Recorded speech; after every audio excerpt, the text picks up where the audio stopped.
Olá pessoal, sejam bem-vindos no nosso canal. O tema de hoje é Qual a origem do mal? É o segundo vídeo de uma série de 3 vídeos. Falaremos hoje então a segunda parte desse tema. Ao finalizarmos o primeiro vídeo, verificamos que já de início descobrimos que a origem do mal ocorreu no coração de um anjo criado perfeito por Deus, Lúcifer, quando ainda residia no céu. A gente vai ler o livro de Isaías, capítulo 14, versículos 12 a 14, iniciando esse segundo vídeo sobre esse tema. Como caíste desde o céu, ó Lúcifer, filho da alva, como foste cortado por terra, tu que debilitavas as nações. E tu dizias no teu coração: eu subirei ao céu, acima das estrelas de Deus, exaltarei o meu trono, e no monte da congregação me assentarei, aos lados do norte. Subirei sobre as alturas das nuvens, e serei semelhante ao Altíssimo. Infelizmente, Lúcifer, quando ele se viu com todo aquele esplendor que ele tinha, mas que ele tinha em decorrência de que Deus tinha dado a ele começou a querer ser como Deus. Mas ele não queria ser como Deus em bondade e perfeição, no sentido de ser justo e santo, mas ele queria ser igual a Deus em relação a poder. Muitas pessoas também querem ser igual a Deus, mas eles não querem ser iguais a Deus em santidade, querem ser iguais a Deus em poder, achando que pode ser melhor do que outras pessoas. E foi o que aconteceu com Lúcifer. Ele se sentiu orgulhoso, aquele orgulho, não um orgulho santo, digamos assim, mas um orgulho de querer menosprezar os outros anjos e também alcançar uma posição que não lhe era devida, que era a posição do próprio Deus. Essa passagem bíblica que fala clara e diretamente sobre Satanás foi colocada num contexto que também se falava da queda de Babilônia. Assim também, da mesma forma, a gente vai ler no livro de Ezequiel, em que se falava também da queda do rei de Tiro, e ao mesmo tempo foi inserida essa constatação de Satanás, tanto em Isaías quanto no livro de Ezequiel. Ou seja, tanto um profeta quanto o outro estava falando, na verdade, principalmente daquela situação local. Um estava falando do rei de Babilônia e o outro do rei de Tiro. Mas ao mesmo tempo que essas passagens estavam falando de pessoas terrenas, de pessoas que eram os reis da localidade, foi inserida essas constatações, e a gente também vai ler Ezequiel, que falam exatamente de Satanás. E essas inserções bíblicas revelam uma tristeza para nós, uma tristeza humana. Muitos de nós nos assemelhamos muito com os atos praticados por Satanás. E esses reis eram orgulhosos, arrogantes, prepotentes, uma verdadeira personificação do próprio diabo, por estarem justamente por essa influência maligna.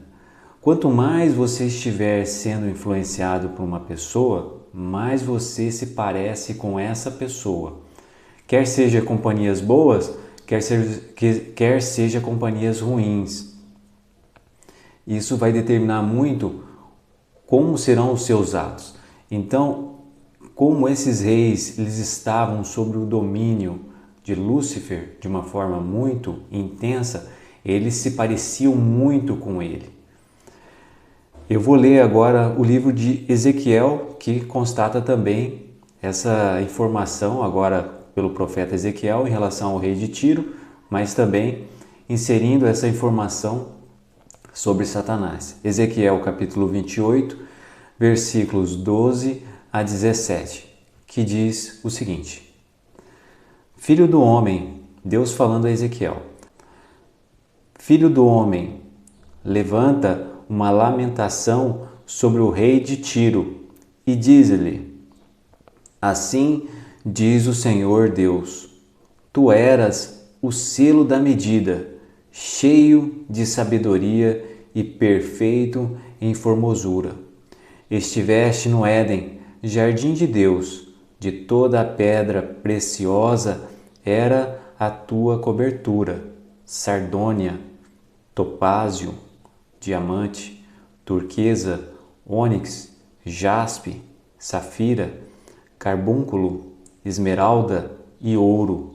Em ti se faziam os teus tambores e os teus pífaros no dia em que foste criado foram preparados. Tu eras o querubim ungido para cobrir, e te estabeleci no monte santo de Deus, estavas. No meio das pedras afogueadas andavas. Perfeito eras nos teus caminhos, desde o dia em que foste criado, até que se achou iniquidade em ti. Na multiplicação do teu comércio, encheram teu interior de violência e pecaste. Por isso te lancei, profanado, do monte de Deus, e te fiz perecer, ó querubim cobridor, do meio das pedras afogueadas. Elevou-se o teu coração por causa da tua formosura, corrompeste a tua sabedoria por causa do teu resplendor. Por terra te lancei, diante dos reis te pus, para que olhem para ti. Então, Deus fala de Satanás nessa passagem, e é bem interessante a gente entender que a sabedoria de Lúcifer, ela foi corrompida e ele desejou ser como Deus. Eu acho que essa sabedoria se tornou em loucura justamente pelo resplendor que ele tinha. Ele não era um anjo qualquer, era um anjo com muito poder, com muito resplendor, com muita formosura, mas tudo isso criado por Deus. Lúcifer era uma criatura, é uma criatura, assim como todos nós somos criaturas. Mas, infelizmente, no caso para ele, a sabedoria dele se corrompeu. E ele se tornou o maior adversário de Deus que a gente tem também, porque ele, ao ser adversário de Deus, aqueles que andam com Deus passam a ser adversários de Lúcifer também. A gente vai ler agora o livro de Apocalipse, capítulo 12, versículo 4, que trata justamente desse adversário de Deus que passou a utilizar a principal ferramenta, que o engano. E esse engano fez com que a terça parte dos anjos estivessem a seu favor. E dessa forma, o engano, a arma mais forte de Satanás, ele utiliza nos tempos atuais também. E o engano é a mesma coisa que a mentira.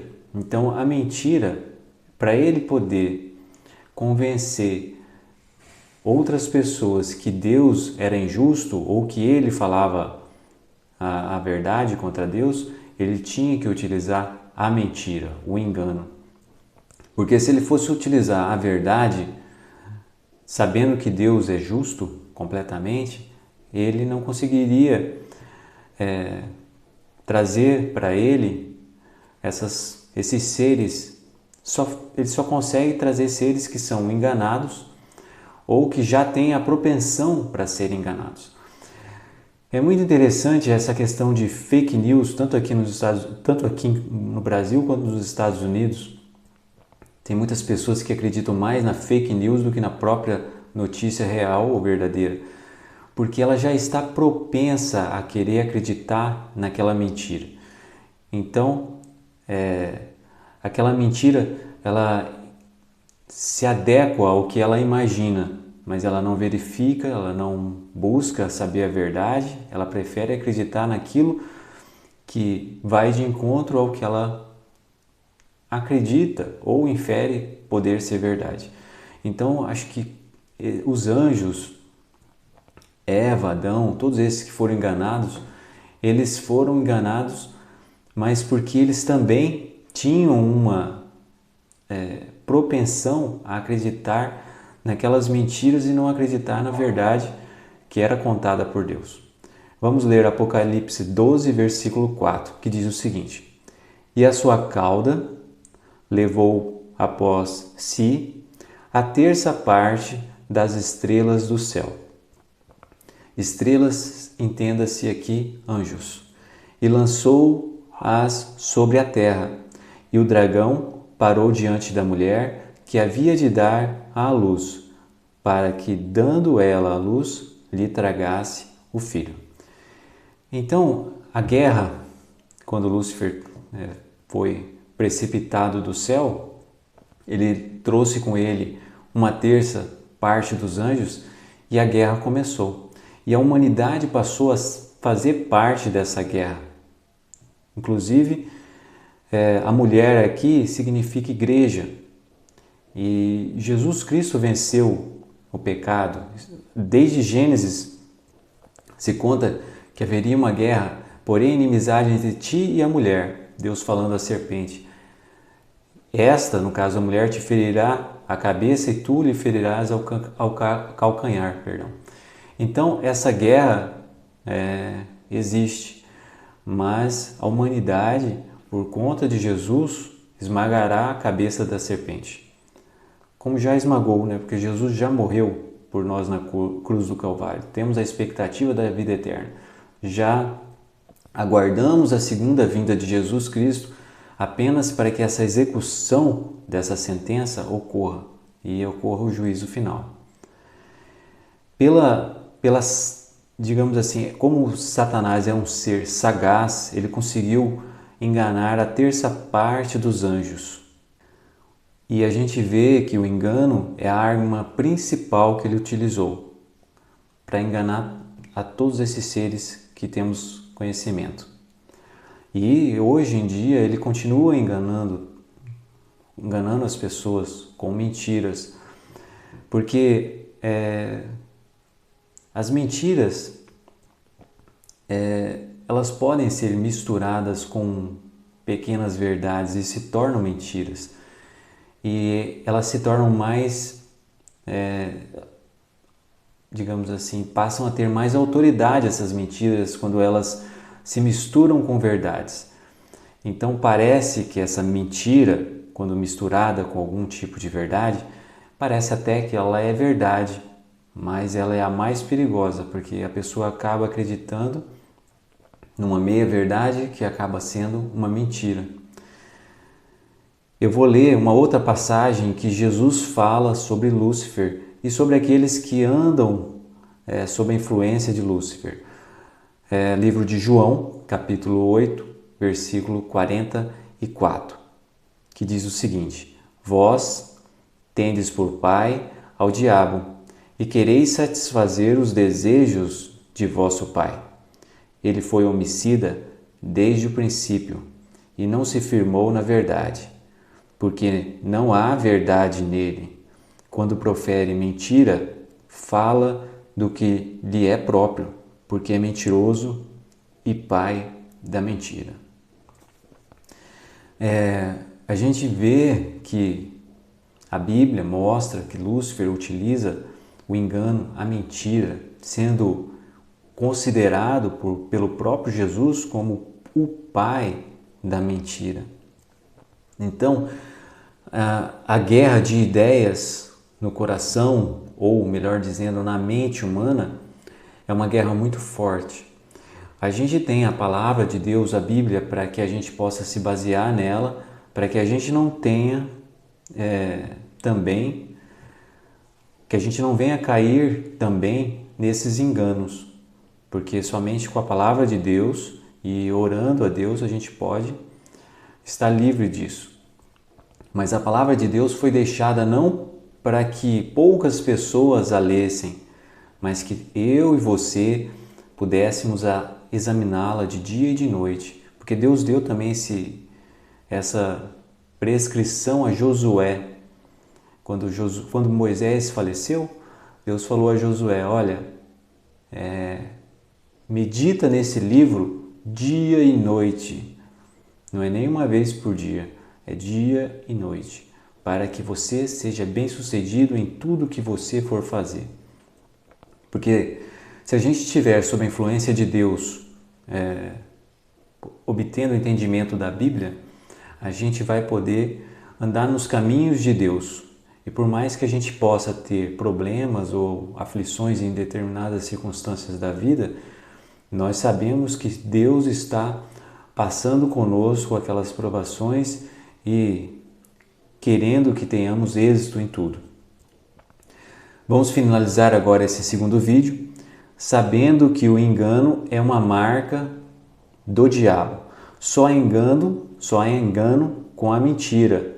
Não há possibilidade de ter um engano, a pessoa falando a verdade. Então o engano é a própria mentira. E uma mentira, ou várias mentiras que têm muita publicidade, ou seja, que é muito divulgada como sendo uma verdade, ela muitas vezes passa a ter o status de verdade. E às vezes o contrário acontece. Às vezes uma verdade que tem pouca publicidade, pouca força ela terá por poder ser esquecida. Então não é porque uma mentira é aclamada pelos seres humanos que ela se torna verdade. E não é porque uma verdade esquecida que ela passa a ser uma mentira ou que ela deixa de ser uma verdade. A gente tem que, a despeito das forças contrárias ou apoiadoras, a gente sempre tem que pregar e viver a verdade. Sempre é melhor se basear na verdade, com ou sem apoio humano, porém chancelada por Deus. E é isso, pessoal. Finalizamos o segundo vídeo de uma série de 3 vídeos que tratam sobre qual a origem do mal. E no próximo vídeo, daqui a uma semana, finalizaremos o assunto. E que Deus nos abençoe. Até a próxima. Tchau, tchau.